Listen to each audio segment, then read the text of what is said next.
صحیح بخاری حدیث نمبر 955۔ زید بن اسلم نے خبر دی، انہیں ایاز بن عبداللہ بن ابی سراح نے، انہیں ابو سعید خدری رضی اللہ عنہ نے، آپ نے کہا کہ نبی کریم صلی اللہ علیہ وسلم عید الفطر اور عید الاضحیٰ کے دن مدینے کے باہر عیدگاہ تشریف لے جاتے تو سب سے پہلے آپ نماز پڑھاتے۔ نماز سے فارغ ہو کر آپ صلی اللہ علیہ وسلم لوگوں کے سامنے کھڑے ہوتے، تمام لوگ اپنی صفوں میں بیٹھے رہتے۔ آپ صلی اللہ علیہ وسلم انہیں واعظ و نصیحت فرماتے، اچھی باتوں کا حکم دیتے۔ اگر جہاد کے لیے کہیں لشکر بھیجنے کا ارادہ ہوتا تو اس کو الگ کرتے، کسی اور بات کا حکم دینا ہوتا تو وہ حکم دیتے، اس کے بعد شہر کو واپس تشریف لاتے۔ ابو سعید خدری رضی اللہ عنہ نے بیان کیا کہ لوگ برابر اسی سنت پر قائم رہے، لیکن معاویہ کے زمانے میں مروان جو مدینے کا حاکم تھا، پھر میں اس کے ساتھ عید الفطر یا عید الاضحیٰ کی نماز کے لیے نکلا۔ ہم جب عیدگاہ پہنچے تو وہاں میں نے کثیر بن سلت کا بنا ہوا ایک ممبر دیکھا۔ جاتے ہی مروان نے چاہا کہ اس پر نماز سے پہلے خطبہ دینے کے لیے چڑھے، اس لیے میں نے ان کا دامن پکڑ کر کھینچا، اور لیکن وہ جھٹک کر اوپر چڑھ گیا اور نماز سے پہلے خطبہ دیا۔ میں نے اس سے کہا کہ واللہ تم نے نبی کریم صلی اللہ علیہ وسلم کی سنت کو بدل دیا۔ مروان نے کہا کہ اے ابو سعید، اب وہ زمانہ گزر گیا جس کو تم جانتے ہو۔ ابو سعید نے کہا بخدا میں جس زمانے کو جانتا ہوں اس زمانے سے بہتر ہے جو میں نہیں جانتا۔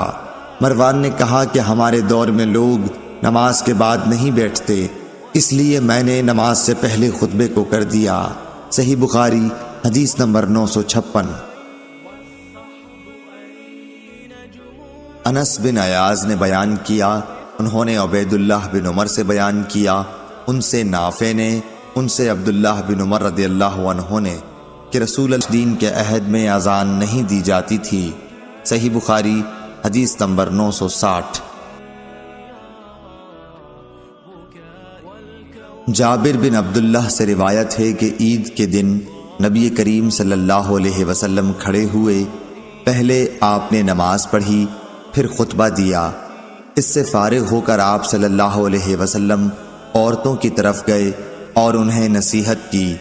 آپ صلی اللہ علیہ وسلم بلال رضی اللہ عنہ کے ہاتھ کا سہارا لیے ہوئے تھے، اور بلال رضی اللہ عنہ نے اپنا کپڑا پھیلا رکھا تھا، عورتیں اس میں خیرات ڈال رہی تھیں۔ میں نے اس پر عطا سے پوچھا کہ کیا اس زمانے میں بھی آپ امام پر یہ حق سمجھتے ہیں کہ نماز سے فارغ ہونے کے بعد وہ عورتوں کے پاس آ کر انہیں نصیحت کرے؟ انہوں نے فرمایا کہ بے شک یہ ان پر حق ہے، اور سبب کیا جو وہ ایسا نہ کریں۔ صحیح بخاری حدیث نمبر 961۔ ابن جریح نے خبر دی، انہوں نے کہا مجھے حسن بن مسلم نے خبر دی، انہیں طاؤس نے، انہیں حضرت عبداللہ بن عباس رضی اللہ عنہ نے، آپ رضی اللہ عنہ نے فرمایا کہ میں عید کے دن نبی کریم صلی اللہ علیہ وسلم اور ابو بکر، عمر اور عثمان رضی اللہ عنہم سب کے ساتھ گیا ہوں۔ یہ لوگ پہلے نماز پڑھتے پھر خطبہ دیا کرتے تھے۔ صحیح بخاری حدیث نمبر 962۔ ابو اسامہ حماد بن ابو اسامہ نے بیان کیا، انہوں نے کہا کہ ہم سے عبید اللہ نے نافع سے بیان کیا، ان سے عبداللہ بن عمر رضی اللہ عنہ نے کہ نبی کریم صلی اللہ علیہ وسلم، ابو بکر اور عمر رضی اللہ عنہ عیدین کی نماز خطبے سے پہلے پڑھا کرتے تھے۔ صحیح بخاری حدیث نمبر 963۔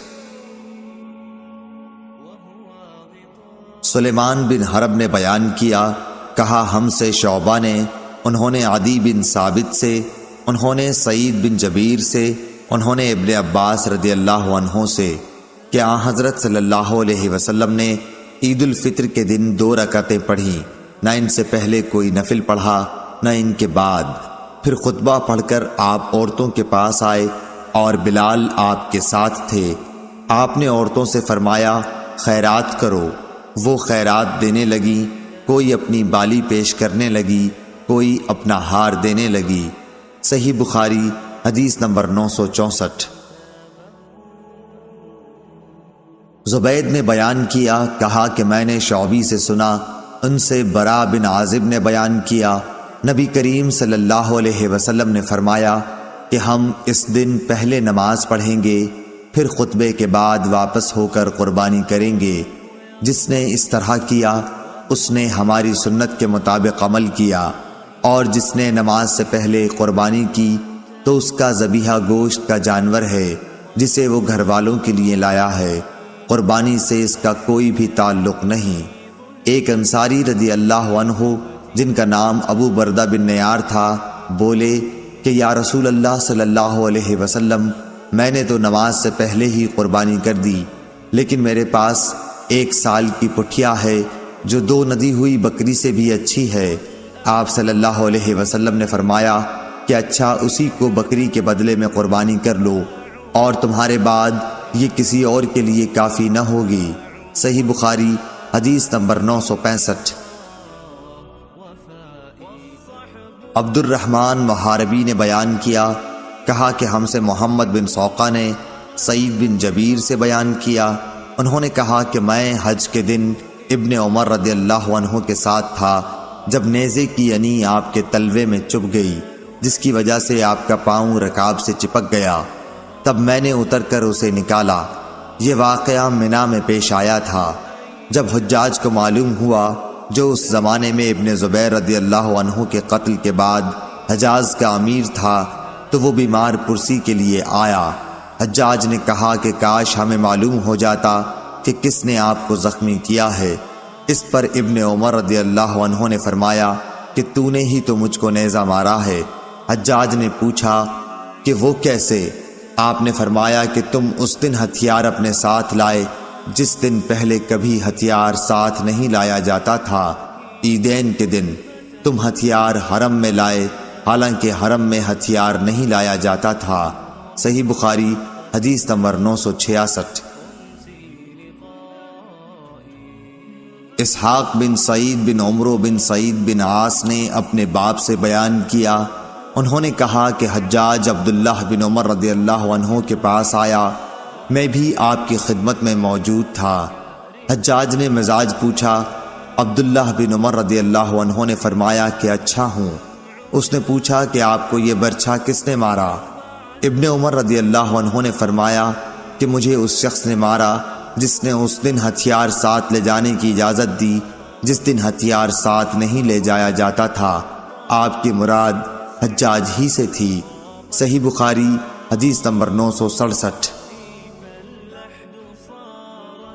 شعبہ نے زبید سے بیان کیا، ان سے شعبی نے، ان سے برا بن عازب رضی اللہ عنہ نے، انہوں نے کہا کہ نبی کریم صلی اللہ علیہ وسلم نے قربانی کے دن خطبہ دیا اور آپ نے فرمایا کہ اس دن سب سے پہلے ہمیں نماز پڑھنی چاہیے، پھر خطبے کے بعد واپس آ کر قربانی کرنی چاہیے۔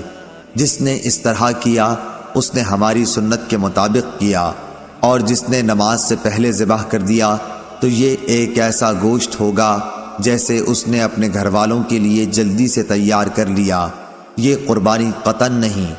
اس پر میرے ماموں ابو بردہ بن نیار نے کھڑے ہو کر کہا، یا رسول اللہ، میں نے تو نماز پڑھنے سے پہلے ہی ذبح کر دیا، البتہ میرے پاس 1 سال کی ایک پٹھیا ہے جو دانت نکلی بکری سے بھی زیادہ بہتر ہے۔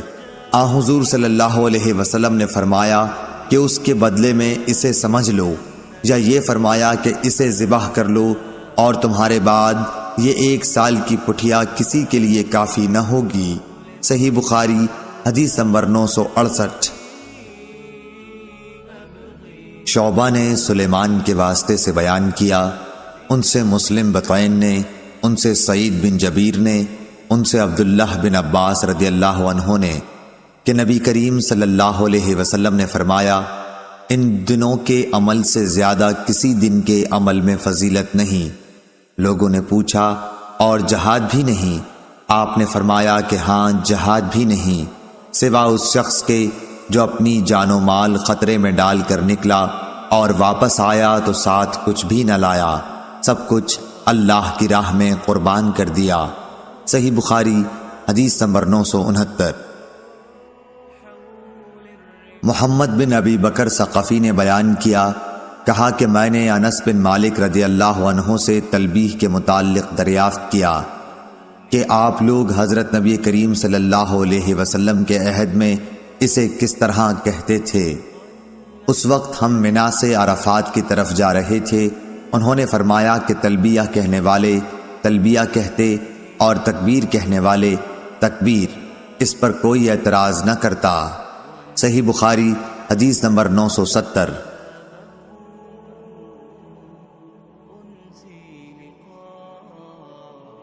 عبید اللہ عمری نے بیان کیا، ان سے نافع نے اور ان سے ابن عمر رضی اللہ عنہ نے کہ نبی کریم صلی اللہ علیہ وسلم کے سامنے عید الفطر اور عید الاضحیٰ کی نماز کے لیے برچھی آگے آگے اٹھائی جاتی اور وہ عیدگاہ میں آپ کے سامنے گاڑ دی جاتی، آپ اسی کی آڑ میں نماز پڑھتے۔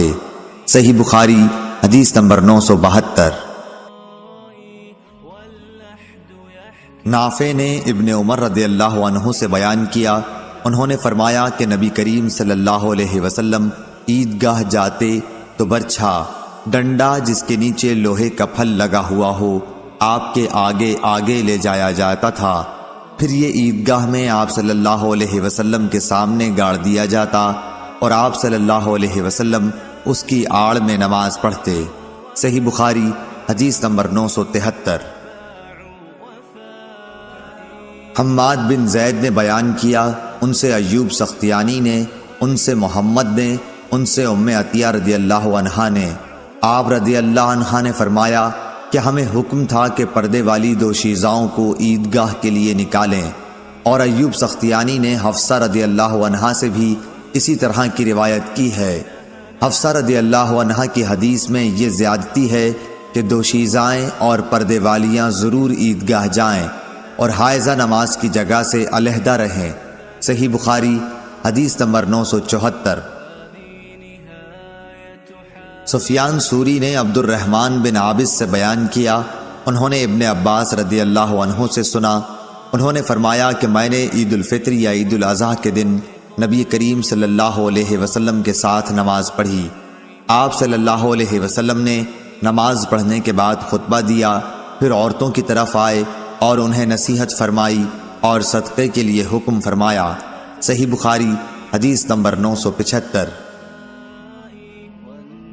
محمد بن طلحہ نے بیان کیا، ان سے زبید نے، ان سے شعبی نے، ان سے براء بن عازب رضی اللہ عنہ نے، انہوں نے کہا کہ نبی کریم صلی اللہ علیہ وسلم عید الاضحیٰ کے دن بقیع کی طرف تشریف لے گئے اور 2 رکعت عید کی نماز پڑھائیں، پھر ہماری طرف چہرہ مبارک کر کے فرمایا کہ سب سے مقدم عبادت ہمارے اس دن کی یہ ہے کہ ہم پہلے نماز پڑھیں، پھر نماز اور خطبے سے لوٹ کر قربانی کریں، اس لیے جس نے اس طرح کیا اس نے ہماری سنت کے مطابق کیا، اور جس نے نماز سے پہلے ذبح کر دیا تو وہ ایسی چیز ہے جسے اس نے اپنے گھر والوں کے کھلانے کے لیے جلدی سے مہیا کر دیا ہے اور اس کا قربانی سے کوئی تعلق نہیں۔